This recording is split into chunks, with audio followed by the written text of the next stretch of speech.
영생은 곧 유일하신 참 하나님과 그가 보내신 자 예수 그리스도를 아는 것이니이다.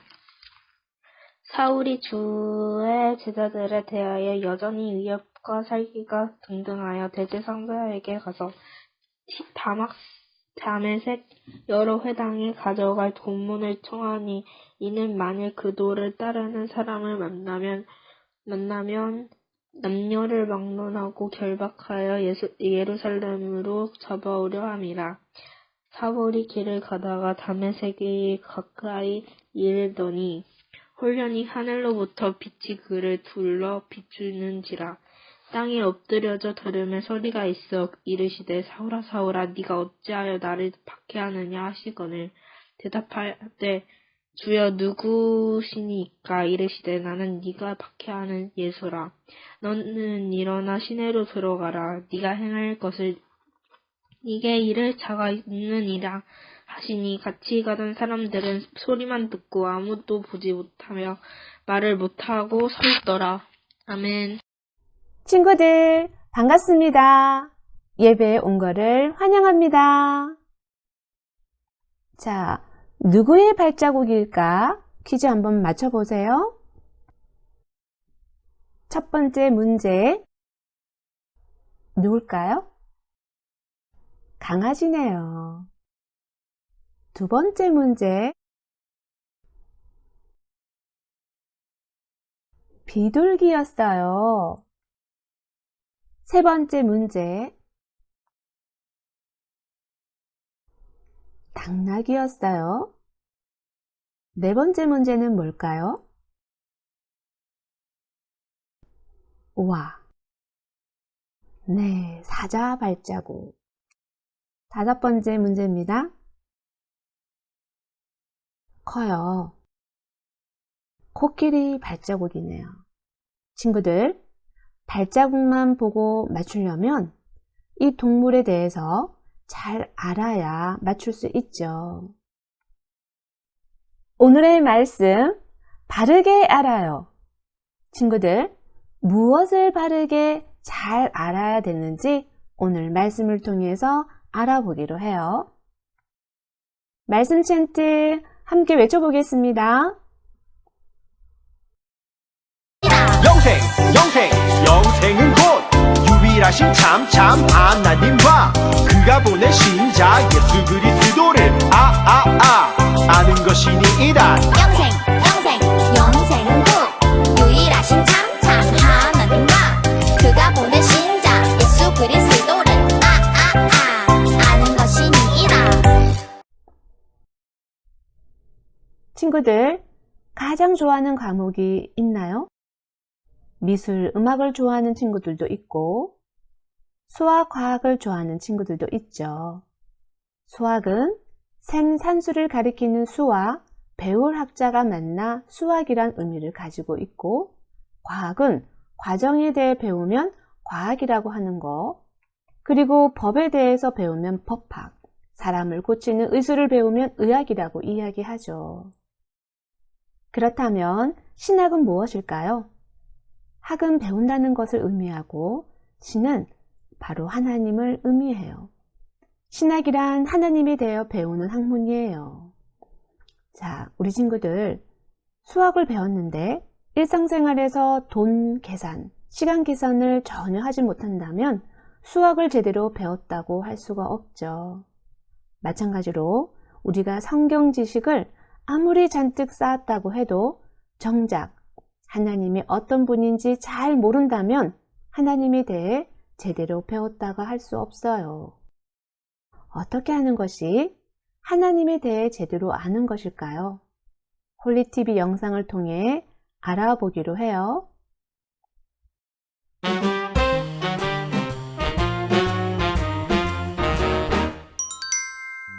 여러분 안녕하세요. 우당탕탕 실험실에 오신 것을 환영합니다. 저는 우당탕탕 실험실의 강 박사라고 합니다. 미션을 통해 여러분들과 재미난 실험을 해보려고 하는데요. 자, 그럼 오늘의 미션을 알아볼까요? 오늘의 미션! 적은 양의 액체로 유리병을 넘치도록 채워라. 여러분, 어떻게 하면 적은 양의 액체로 이 유리병을 가득 채울 수 있을까요? 그 방법이 궁금하시죠? 재밌는 실험을 통해 알아보도록 하겠습니다. 오늘의 실험 스타트! 오늘의 실험 재료입니다. 유리병, 화산화수소, 식용색소가 들어간 주방세제, 요오드와 칼륨을 준비해 줍니다. 첫 번째로 유리병에 화산화수소를 넣어줍니다.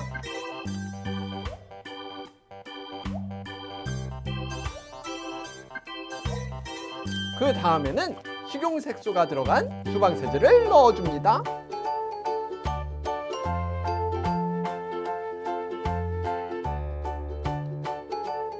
그리고 잘 섞어주세요. 여러분, 색깔이 아주 예쁘죠? 이렇게 하면 준비는 모두 끝났는데요. 과연 이 정도밖에 안 되는 양으로 유리병을 가득 채울 수 있을까요? 지금부터 이 강 박사가 요오드와 칼륨을 넣어보겠습니다. 과연 어떻게 될까요? 두근두근 하는데요. 자, 분말을 넣어보겠습니다. 3, 2, 1.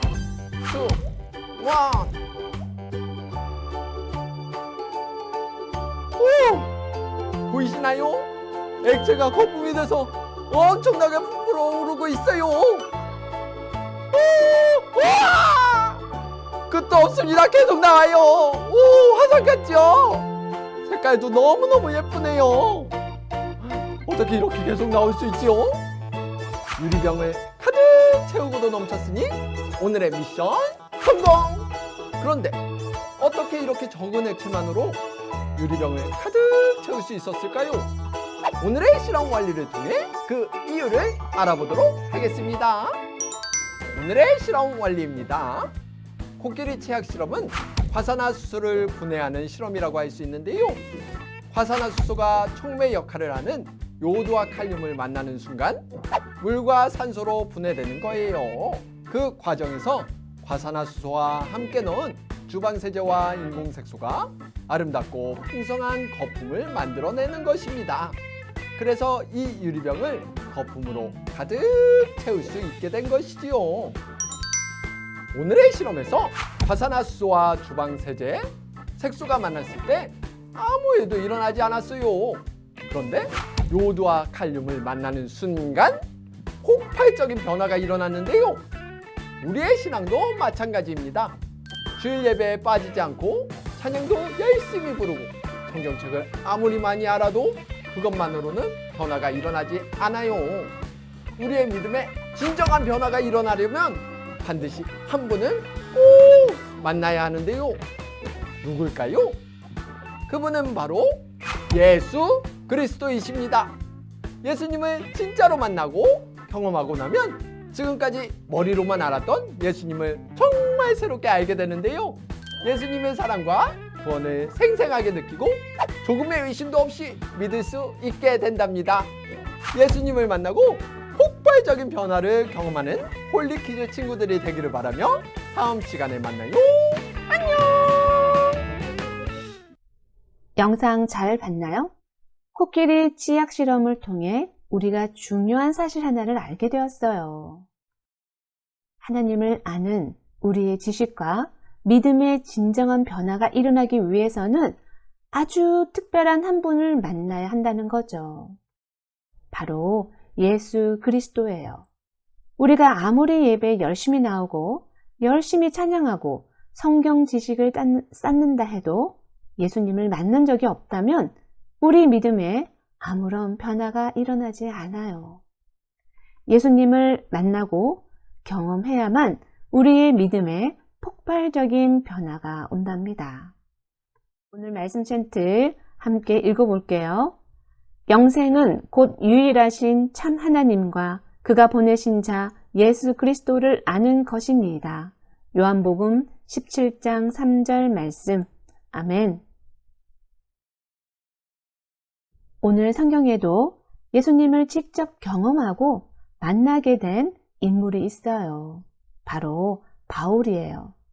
바울은 성경 지식이 아주 많았던 사람이에요. 원래 바울은 성경의 율법이 세상에서 가장 중요하다고 생각했었죠. 그런데 예수님을 직접 경험하고 난 후 바울에게는 놀라운 변화가 일어났어요. 어떤 놀라운 변화가 일어났는지 한번 화면을 함께 볼게요. 바울은 당시 최고의 율법 교사였던 가말리엘의 제자로서 어렸을 때부터 철저한 율법 교육을 받았어요. 그리고 그 율법을 지키는 일에 최선을 다하는 사람이었죠. 율법을 너무나 잘 아는 바울이 볼 때 예수는 절대 하나님의 아들이 아니었어요. 그러니 당연히 예수님을 하나님의 아들 그리스도로 믿고 전하는 그리스도인들한테 화가 났어요. 그래서 바울은 그리스도인들을 괴롭히고 핍박했어요. 그가 괴롭힌 대표적인 인물이 바로 최초의 순교자가 된 스데반이었어요. 바울은 스데반이 예수님을 하나님의 아들이라고 말하며 하나님을 모욕했기 때문에 율법대로 돌로 쳐서 죽여야 마땅하다고 생각했어요.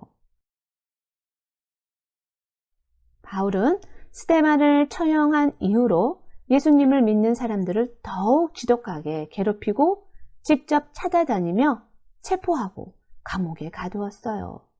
바울은 이 일을 계속하기 위해 다메섹이라는 도시로 가는 길이었어요. 그런데 갑자기 하늘에서 빛이 비치더니 소리가 들렸어요. 사울아, 사울아. 바울은 깜짝 놀랐어요. 누구십니까? 나는 내가 박해하는 예수다. 그건 바로 예수님의 음성이었어요. 그날 예수님을 만난 바울은 그동안 자신이 품었던 생각과 행동이 전부 틀렸음을 깨달았어요. 율법에 대해 모르는 것이 없다고 자신만만했던 바울은 자신의 지식이 잘못되었고 예수님이 정말로 하나님의 아들이라는 사실을 깨달았어요. 바울은 예수님을 만나고 완전히 다른 사람이 되었어요. 예수님을 믿는 사람을 받게 했던 그가 예수님의 복음을 전하는 사람으로 변화된 거예요. 바울은 자신의 목숨이 닿을 때까지 예수님을 전하고 교회를 세웠어요. 바울은 율법을 매우 많이 알고 있었고 공부한 사람이었어요. 율법을 많이 알고 잘 지켰지만 예수님이 누구신지 올바로 알지 못했죠. 바울은 자신이 알고 있는 율법 지식으로 생각했을 때 예수님은 절대 하나님의 아들이 아니라고 생각했어요. 그래서 예수님을 믿는 사람들을 괴롭히고 박해했던 거예요. 만약 바울이 다메섹으로 가는 길에 예수님을 만나지 못했더라면 바울은 평생 동안 예수님을 믿는 사람들을 괴롭히고 죽이며 살았을 거예요. 그런데 예수님께서 그런 바울을 만나 주셨어요. 바울은 예수님을 만난 뒤 예수님을 올바르게 알게 되었고 자신이 알고 있는 율법에 따라 사는 것이 아니라 예수님을 전하며 예수님을 따라 사는 사람으로 변화되었어요. 자신의 목숨까지 기꺼이 바치며 예수님을 위해 고난을 받으면서까지 말이죠. 하나님을 배우는 학문, 신학, 이거는 하나님 그리고 예수님을 지식으로만 아는 것이 아니라 직접 만나고 또 경험해서 새롭게 아는 것을 의미해요. 바울이 그랬던 것처럼요. 우리는 하나님과 예수님을 지식으로만 알려고 하는 것을 넘어서서 예수님을 만나고 또 올바로 알려고 노력해야 합니다. 바울처럼 하늘에서 예수님의 목소리를 듣는다거나 예수님 우리 눈앞에 짠 하고 나타나는 것이 예수님을 경험한다는 의미가 아니에요. 예수님을 만나고 경험한다는 것은 예수님의 십자가의 사랑을 나의 마음 깊은 곳에 받아들이고 깨닫는 것을 말합니다. 친구들, 바울이 예수님을 경험한 뒤 그의 삶이 180도 완전히 변했던 것처럼 지금 우리도 예수님의 사랑을 경험하고 알아서 변화되는 친구들이 되기를 소망합니다. 기도하겠습니다. 살아계신 아버지 하나님, 사랑하는 친구들을 우리에게 보내주셔서 하나님의 사랑을 경험하게 하시니 감사드립니다. 친구들 모두가 예수님을 만나 예수님을 바로 알고 동행하는 삶을 살기를 간절히 소원합니다. 예수님의 이름으로 기도드립니다. 아멘.